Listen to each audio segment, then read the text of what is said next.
Hey guys, welcome back to the shop. Today's project is we're going to be taking apart a Holley carburetor. This carburetor, you see them on pretty much every race car there is out there. You watch that show, Street Outlaws or something like that. These guys are running these carburetors. Sometimes they're running a one single carburetor. A lot of times they're running two. Alright, let's get to it. Alright, so this carburetor here is called a 4-barrel. Other people might ask you sometimes about a carburetor if it's dual feed. They did make a 4-barrel that was a single feed. This is a dual feed. This is a double pumper. It has an accelerator pump on the primary and the secondary. Well, let's start off by taking this fuel line off. This fuel line's got a gauge on it. Usually carburetors, they don't like any more fuel pressure than 5 or 6 pounds. You put 5 or 6 pounds or more, say you put 7 or 8 in it, you wind up putting so much pressure on the bowl that it winds up doing what's called flooding. Flooding means that it gets too much gas. Alright? So we'll start by trying to take this line off. This line is usually 11/16. I couldn't find mine, but just so you know, in metric, a 17 is the same as an 11/16. Now see how this big part wants to come off? I got to hold that with a 1-inch wrench, which is common. I had kids, they just kept on twisting this until they twisted the pipe and broke my pipe. So whenever you're working with lines, and you have to hold one end while you twist the other. Alright, now that I got this line to move and that one not, we'll take the secondary fuel line off. And we'll do the same to the front. This video might run a little long today. A lot of you guys are saying that I'm making it too easy.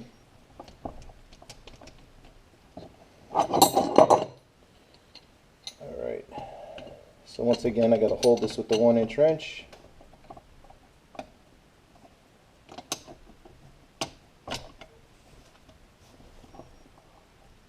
Let me put it at a better angle so I have it on the ground.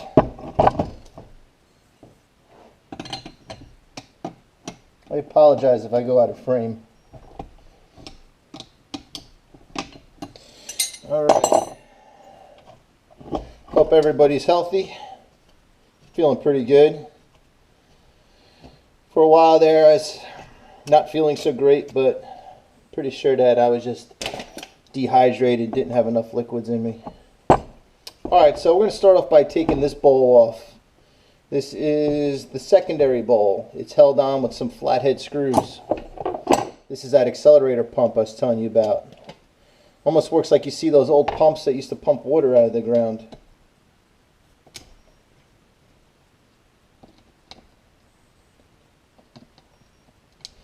These carburetors could have had flatheads on them. They could have 8 millimeters. There could have been many different types. It could have been Phillips heads.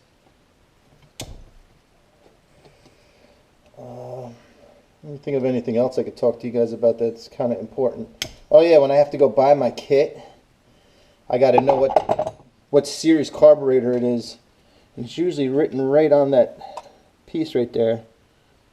This one says it's a 4779-2. So when I go to the store, I'm going to have to write that number down so they get me the right kit. It's all right there on what's called the choke horn.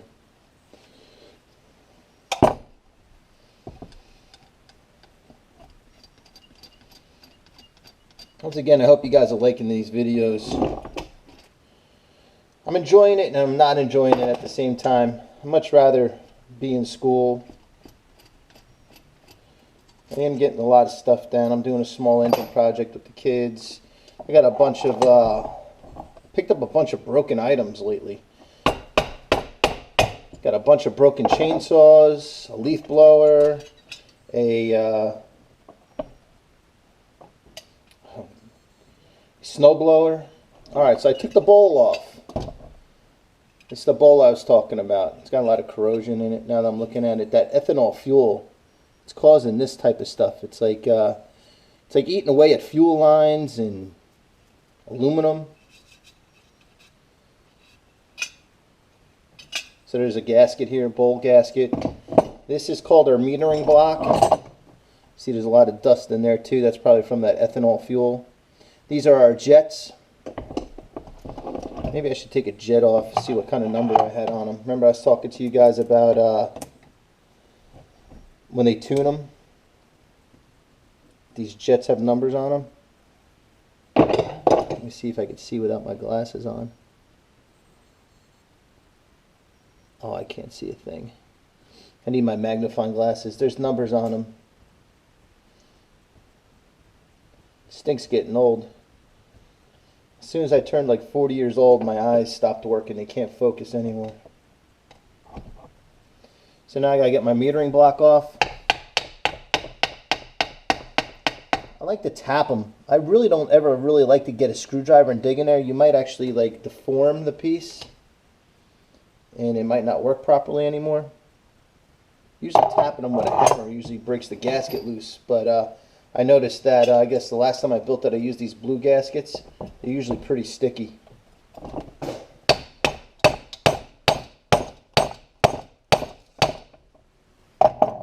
Alright, looks like I'm going to have to use a screwdriver. Do what I don't want to do.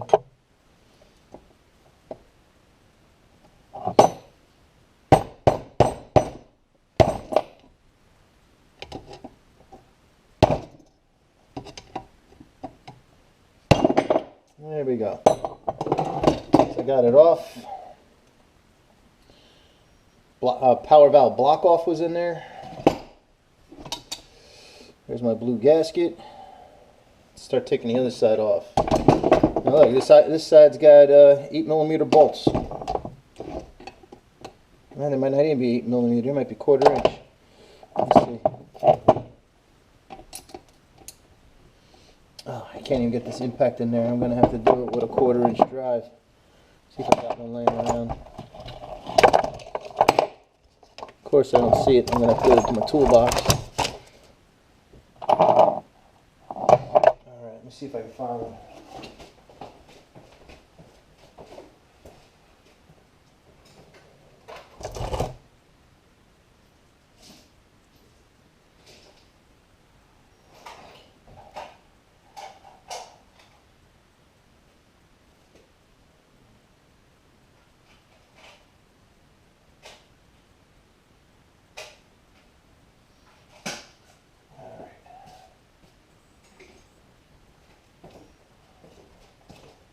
Sorry about that, guys. I thought I was good to go.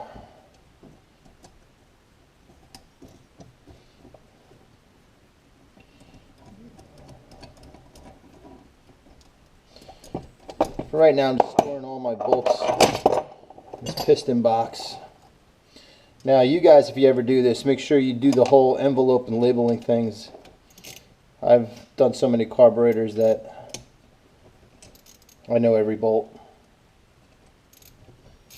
Have to admit though, it's probably been about 5 years since I had to rebuild one. You don't find many people anymore in this world that know how to rebuild a carburetor. It's like a lost art. It's not even that difficult.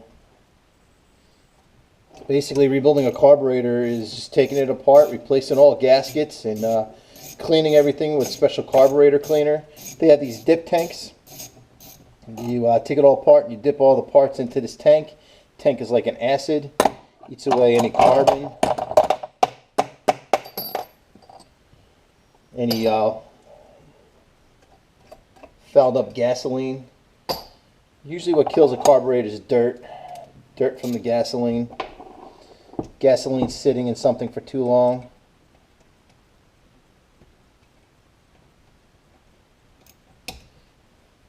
Really common for carburetors to have issues on small engines. They pretty much stopped putting carburetors on cars in 1986. I got in this business in '84, so there was a good 10-year period that I was still dealing with carburetors. I know you guys are trying to do the math. You think about it, I wasn't always working on brand new cars.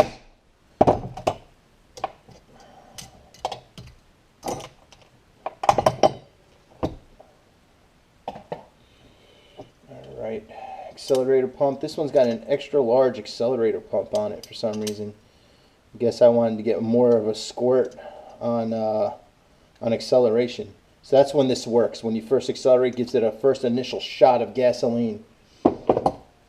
What used to happen if you didn't have them set up right, you'd hit the gas, the car would bog forward and then take off. The other thing that we used to do to tune those were these nozzles right here. These squirters, accelerator squirters. You can get one of those off. They have numbers on them too for tuning. If I used to have the car and it used to bog, I would step it up and see if it got better. I really can't see, but this is your squirter. Gasoline comes squirting out of these two little squirters right there. Man, I need my glasses. This is called my primary squirter that I'm taking off now, if you can't see it. Once again, this one is tunable, usually has a number on it. Now, one of the main reasons I wanted to go through this carburetor is because I can't get it to open. It's jammed up. So I'm going to take off my throttle plate now. I'm going to go down to the parts store and buy one of those dip tanks. It's a shame I got a brand new one at the school and I can't get into school to use it. And even if they let me in the school, I'm so far away and there's no way I'm coming back to Jersey. Everybody's sick. Go to Jersey, I might not be able to come back. I'm going to stay safe up here where there's no people. So these are all Phillips head screws. So far I've gotten, how many, let me see how many hold that on. Got 1, 2, 3, 4, 5, 6, 7, 8. 8 of them hold my base plate / throttle plate.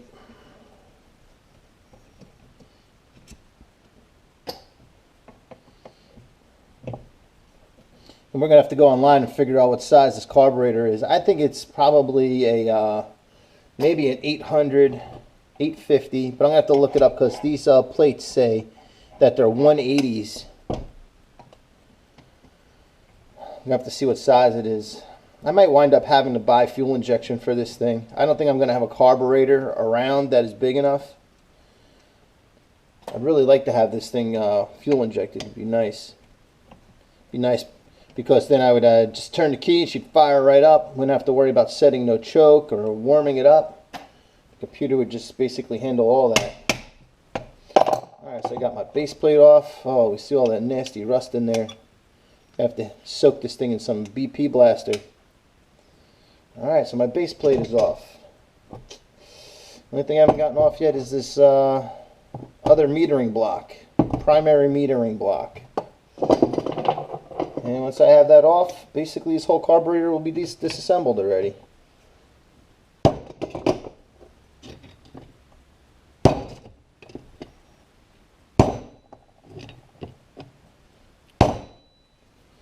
Man, this thing really don't want to come off.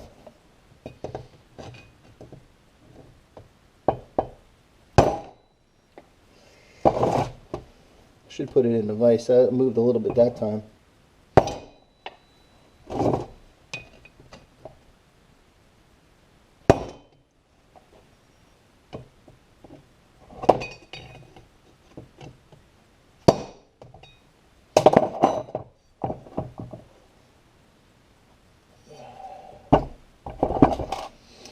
Alright, video's almost over, guys. Just about ready to get this off. Well, actually, let me see if there's anything else I can explain to you about this thing. Yeah, actually, I see something.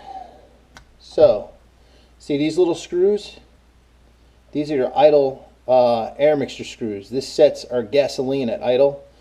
So, basically, the more I turn it in, the less gas. The more I turn it out, the more gas.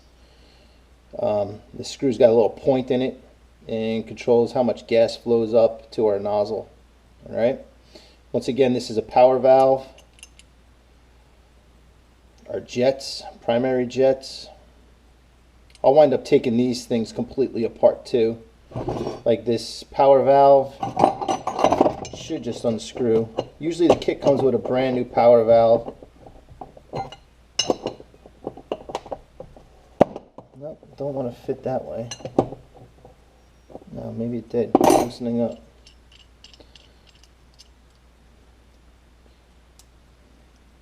power valve. When these things used to go bad, it was crazy. You'd go to accelerate and fire would shoot out the carburetor. That was always fun. Fire flying out the hood of your car. Yeah, my car's backfiring. No, dude, car ain't backfiring. You got fire shooting out your hood. Alright, our squirter nozzles. These are gasoline comes out of these through the main jets. Gasoline came through those squirters on initial acceleration, and then through our base plate. Gasoline came out of there from our idle circuit. Alright guys, hope you have a good day. I'll see you again next video. Alright, have a good one.